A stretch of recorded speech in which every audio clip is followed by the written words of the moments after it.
गर्मियों में इससे रिफ़्रेशिंग और इजी मैंगो डेज़र्ट मिलना मुश्किल है।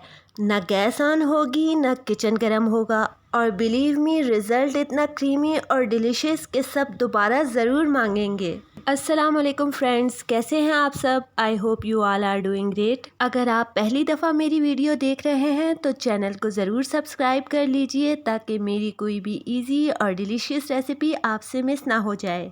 अच्छा, यहाँ पर सबसे पहले मैंने थोड़े से पानी में तुख्मे मलंगा सोख कर दिया था और एक अलग बोल में थोड़ा सा गोंद कतीरा भी पानी में सोख कर दिया। और मैं आपको बता दूं कि गोंद कतीरा 4 से 5 घंटे में फूलता है, तो बेहतर होगा कि आप इसे रात में सोख करके रख दें। और फिर हम ले लेंगे 2 आम और इनको अच्छी तरह धोकर पील कर लेंगे। और मैं आपको बता दूं कि 2 मैंगोज से बनने वाली ये रेसिपी आराम से 6 से 7 लोगों के लिए काफ़ी होगी।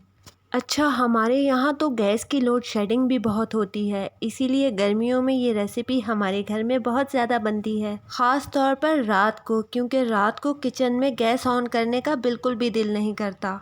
मैंगोज़ को पील करने के बाद इन्हें रफली कट कर लेंगे। आखिर इन्होंने कौन सा ब्यूटी कॉन्टेस्ट में पार्ट लेना है। बस अब हमने एक ब्लेंडर लेना है, उसमें ये कटे हुए आम ऐड कर देंगे और साथ ही 1 लीटर ठंडा ठंडा दूध भी ऐड कर देंगे।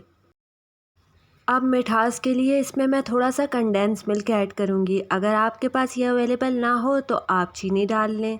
अच्छा, मैंने इसमें बर्फ़ नहीं ऐड की है, लेकिन अगर आप ऐड करना चाहें तो कर सकते हैं।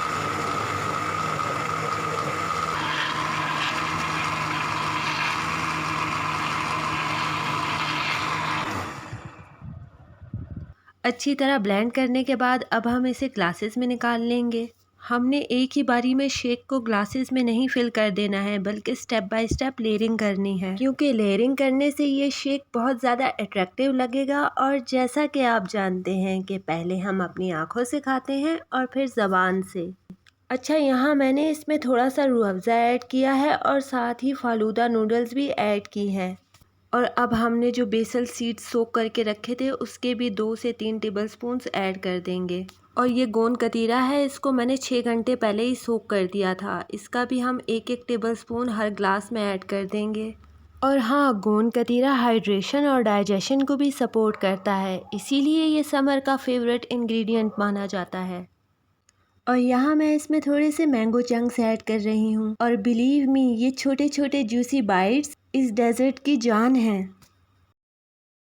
और यहाँ ये मेरे पास होममेड मैंगो आइसक्रीम है और इसकी रेसिपी भी मैं आपके साथ बहुत जल्द शेयर करूँगी। इसीलिए तो कह रही हूँ कि मुझे सब्सक्राइब कर लीजिए ताकि मेरी कोई भी रेसिपी आपसे मिस ना हो।